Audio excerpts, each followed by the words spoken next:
ম্যাজিশিয়ানের মতো Google search করুন। দেখে নিন এই ভিডিওটি। গুগলে যাবেন, গুগলে আপনি এটি লিখে দেবেন। আপনি যদি কোনো পিডিএফ বা পিপিটি ডাউনলোড করতে চান কোনো রকম বইয়ের, দেখুন আমি লিখেছি ম্যাথমেটিক্স ক্যালকুলাস, এখানে আপনি লিখে দেবেন ফাইল টাইপ, তারপর কোলন, দেন আপনি এখানে পিপিটি দিয়ে দেবেন। তো ডাইরেক্ট এখানে পিপিটির লিঙ্ক চলে আসবে। দেখুন পিপিটির লিঙ্ক চলে এসছে। আপনাকে আলাদা করে খুঁজতে হবে না এখানে। আপনি যদি এখানে পিডিএফ দেন, পিডিএফ দিয়ে দেবেন। এখানে দেখুন পিডিএফ এর ডাইরেক্ট লিঙ্ক এখানে চলে এসেছে পিডিএফ।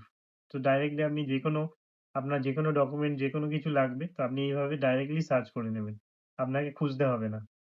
সেম ভাবে আরেকটি দেখিয়ে দিচ্ছি ট্রিক। এখানে আপনি যদি কোনো বই ডাউনলোড করতে চান, ডাইরেক্ট যদি আপনি Google ড্রাইভ এর অ্যাক্সেস চান, তাহলে দেখুন এখানে আমি লিখেছি ইন্ডিয়ান হিস্ট্রি বুক। দেন এইটি লিখে দেবেন site:/drive.google.